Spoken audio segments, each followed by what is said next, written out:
questions from the audience or comments or observations? One gentleman there. I would say from World Community School, I found the talks fascinating, thank you.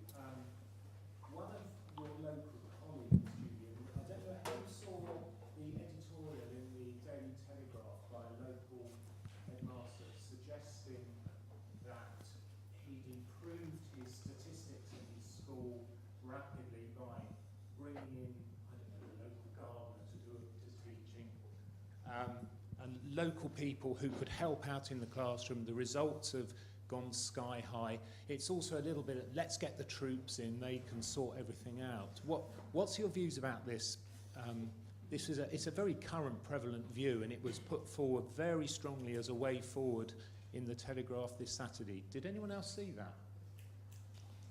Okay, I might just take 2 or 3 questions, just given time. Are there other questions in the audience, or should we go straight? Yes, one here. Could you pass the microphone down, please? Thank you. Sorry, there's a Duncan with the t-shirts. You guys be thinking about the answers to that. Okay, we'll just take another one here. And anybody else while we're at it? 3rd question? Thank you very much. I really appreciated all of the presentations, very thought-provoking for me. A quick question. I wonder if there's any evidence that anyone knows of, or what your thoughts are on the consequences for children of these massive changes we've all talked about. Okay, great. Thank you. And a 3rd one here. Can I thank you for some fascinating presentations? My question relates to undergraduate and postgraduate. This is a graduate school. What I didn't hear is the history of how we moved from undergraduate education to graduate, and I don't know that. Perhaps that's well known. But I just wanted a more broader issue in the light of the proposed changes more into school. I just wondered if the speakers could reflect on the extent to which graduate education after a particular discipline degree will be maintained, or whether there will be a move to a greater sense of an integrated training involving the schools. Okay, so 3 very different questions. Pick the ones that you answer. No. Okay, who wants to go first? I feel like I think Tiz was. Remember Tiz was? You got asked a question, if you got the answer wrong, you fell into a pot of porridge. The tank. Yeah. Green guns. Green guns, yes. Yeah. That's right. That's my answer. No, it's very good. How did you worry with it? Okay, I'll have a go to start. I started off. I was sitting there thinking about aspiration. I was thinking about, and I'm going to get poetic on you, the wind of change and the wind of life. So who is it that breathes into the newborn child, and who is it that blows the wind that sails our development and our progression? And I was listening to Julian, and I was thinking, well, what's interesting here is that I spent 25 years training English teachers with my colleagues here. I was part of this 1980s movement away and reaction to the problems of the initial teacher education that I experienced in 1980. I came here in 1990 and I wrote a course. I wrote a course which was exactly what I hadn't had when I was trained. Okay, so if we're to ask what this kind of success in relation to initial teacher education and quality and teacher satisfaction is based on, it must be based on the ability to turn around and change a whole course of education in relation to something that's involved. Now, Julian's English department is full, absolutely brim full of English teachers that I've trained. Equally, I should imagine a whole lot of other departments are full of teachers that I've trained, no, not teachers that I've trained, but teachers that have been trained here. We have Julian, and to answer this relationship with graduate education, his head of drama is also a student on our doctorate, our doctorate of education, and it is incredibly refreshing to work with somebody who is located in a school, who is incredibly intelligent, incredibly practical, and incredibly engaged with me and other people in relation to their doctoral learning. So one of the answers here is, It's always been a graduate school of education as far as we can see. There have been some kind of undergraduate relationships, but in the main we have always been a graduate education, certainly from 1913. And if we are to move forward, as we do have to move forward in partnership, in our locality, we need to be working out how we engage the incredibly useful, practical, intelligent, capable teachers that there are in our local schools at another level. And that has massive implications for students, because good, successful teachers are outstanding teachers who bring about outstanding results for children. Great. We're recording this, by the way. Good. So we shall, Good. this will go live and maybe be shared elsewhere. So anybody else want to come in? Can I come in on the question about what are the consequences for children? And I think it's a really good question, because that is the reason we're all in this room, and the reason why ultimately we all do the jobs we do. I think it's very hard to isolate the development in teacher education in terms of consequences for children, because there are so many other initiatives and changes that are affecting schools, and I'm thinking from a school perspective here, that schools are grappling with, whether it's a 25% reduction in post-16 funding, whether it's the changes in the curriculum, which we know actually Mr. Gove did listen on that one, didn't he? History curriculum. Just about. Can you edit that bit out, please? The changing in exam syllabus. I think it's very hard to say what the consequences for children in this sort of teacher training are. I think what I was trying to say when I spoke was that we, as a school, want to achieve the best quality teaching we can, and to achieve that, it's not only desirable, it's necessary to use all the expertise that is available in school and in places of the School of Education in Bristol. And if we do that right, then the consequences are going to be better teaching. Thank you.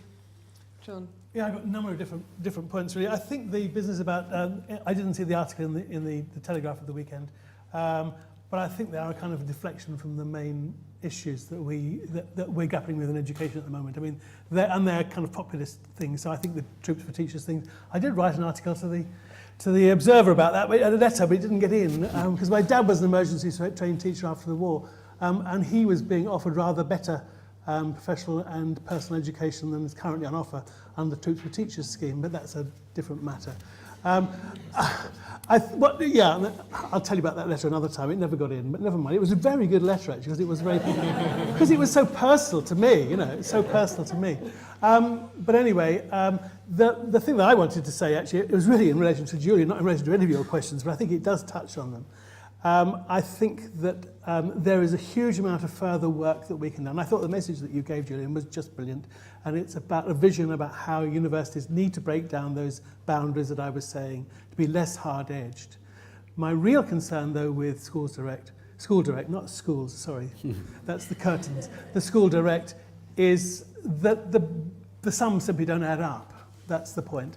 Unless every school in this region votes to carry on buying its main resources from this department, then a significant part of the staff will not be here anymore. That resource that you want to use in new and exciting and challenging ways will disappear.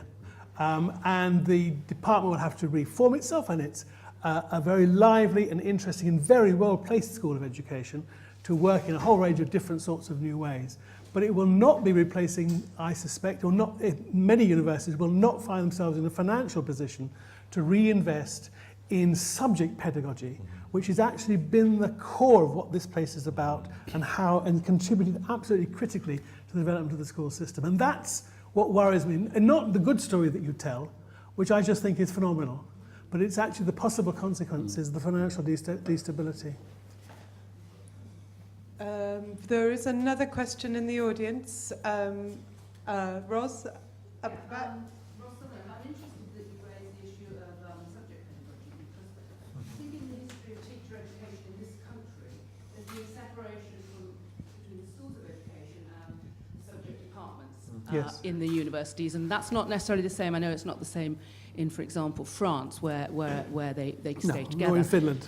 And so I'm just interested in the latest proposals that university subject departments will be more involved in the development of A-levels, which I don't think any of us know quite how that will work, and how that might then impact on the relationship between schools of education and subject departments in the university, so that some of these subjects won't sort of atrophy, as you've just suggested, John. Okay, so can I pick that up from John, but also Kai, I'd be interested in the relationship between education and other disciplines in China as well. So maybe if one of you could both pick that up. No, I think you're absolutely right, Ros. Certainly in Finland, the equal responsibility in every main subject department, and to be thinking about issues of pedagogy, and student teachers in their working through their first degree and their master's degree are based both in 3 locations. They're based in a professional school and in a main subjects department and in a clinical school experience as well. It's those 3 things coming together. I think it would be a massive change in British higher education for our mainstream departments to actually take on pedagogy in a serious way. I'm not saying it's not an ideal position to have, but I think if you look at the way in which departments beyond education have got involved in pedagogical research in relation to higher education, it is still very, very much a Cinderella dimension of the work that they do. And I think unless there was some real strong incentive and real leadership and real funding, then I think what we'll see is there might be a nod in that direction, or they'll pick up the pieces. And the other nod is to the subject associations. They'll pick up the pieces. We've lost pedagogical leadership in our local authorities in England in a very profound way. And we are about, if we're not careful, to squander it again through our university system. And that will leave the education system in England in a really impoverished position, even though lots of very interesting things will happen at a local school level. I think we're in serious danger of losing some very important parts of the education system. But I'm interested in China because it's actually moving in a very different sort of direction. Yeah, in China, take my institution example. It's a normal university, and each department will be teaching both the knowledge in general as well as pedagogy of teaching subject. And then students of each subject will also take compulsory courses on curriculum studies and pedagogy offered by teaching staff from the Department of Education. So they are prepared both in their own area as well as in terms of teaching too. Yeah. That's great. I am really sorry that I'm going to have to do this, but I'm going to have to wrap this up. So I would like to thank these 4, but I would also like to invite a couple of colleagues to speak, so don't start moving yet. So firstly though, can we thank our speakers from this morning?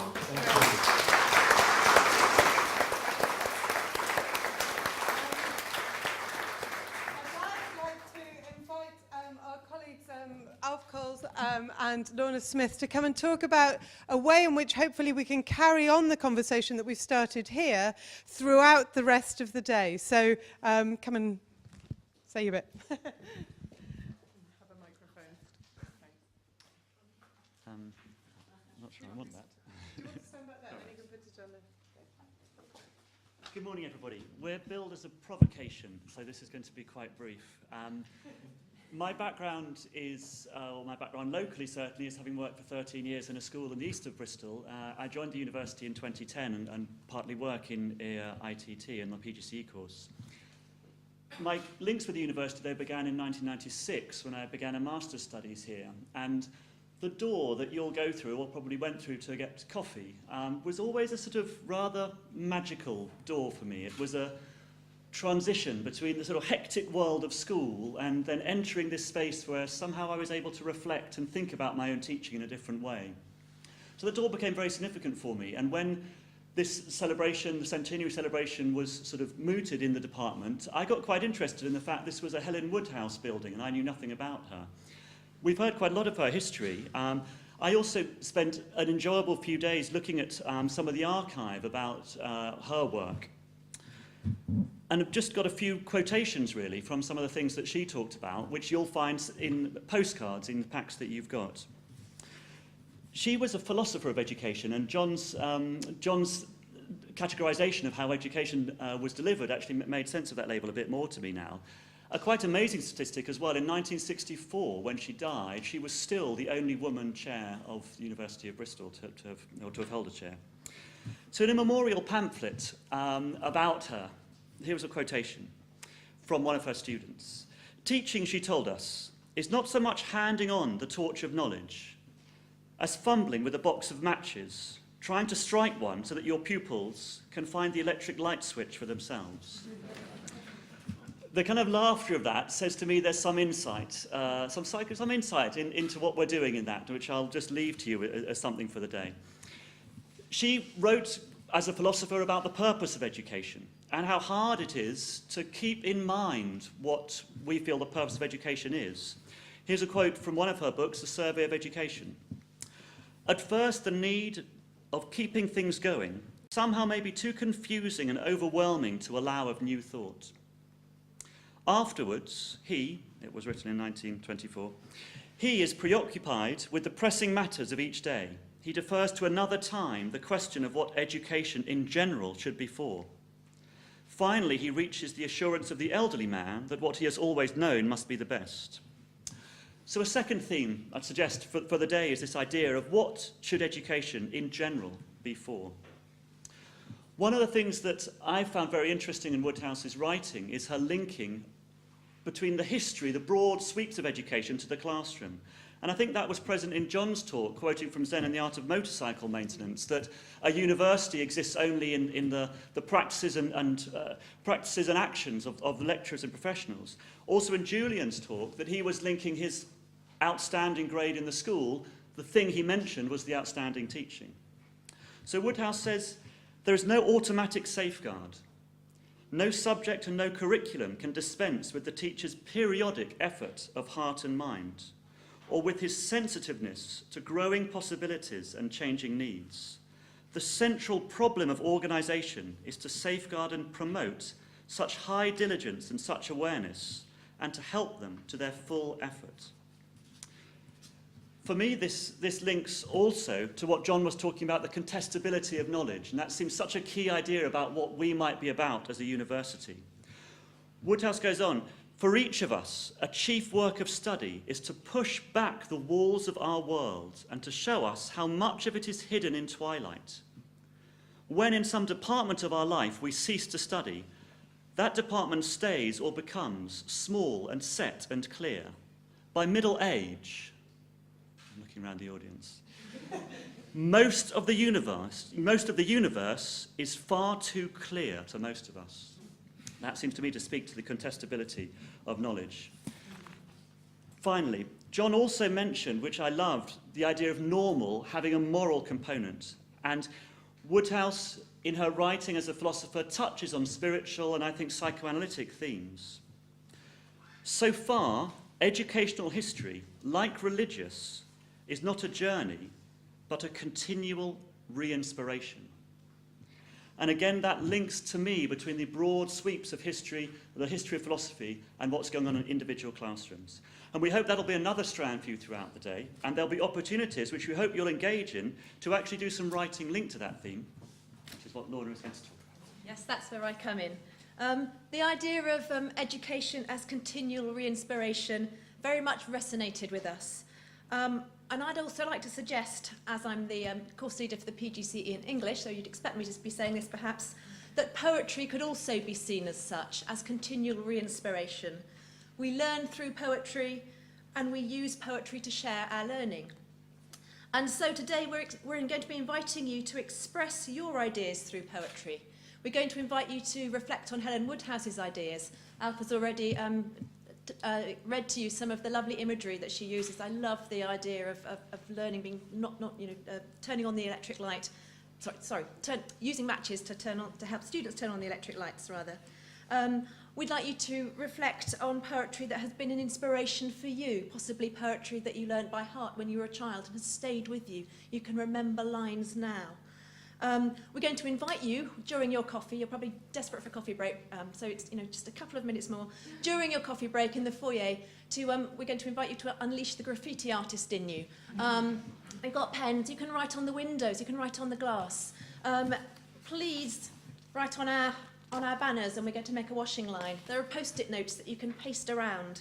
And we're very lucky to be today, very fortunate to be working with a poet, Rhiannon Edwards, who's going to blend and develop and synthesise all these ideas together to produce a work of art that she's going to read to us and present to us at the end of the day.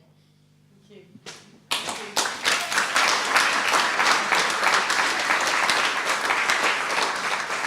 So it's properly interactive. You're going to have to write. You're going to have to get involved. We want some good conversations going on today. We are running 10 minutes late. I can suggest that what we do is we take a short break now, and we will start again at 11:25 on the dot. And the Surviving the Century big debate is going to be in here, not in 410. And the debate on evidence and policy and reason will be in 120. So if you want to ask the questions about surviving the century, that's in here. Everything else, and the brilliant debates on evidence and policy in 120. Could I encourage you to take your coffee breaks, go back inside the building, because on the first floor, as you pass the exhibition, you'll see some amazing work that's going on with some local students. It involves woodworking and power tools. It's definitely worth checking out. And there's tea and coffee up there. But we'll reconvene in both of our rooms at 11:25 on the dot. Thank you again to our speakers, and thank you.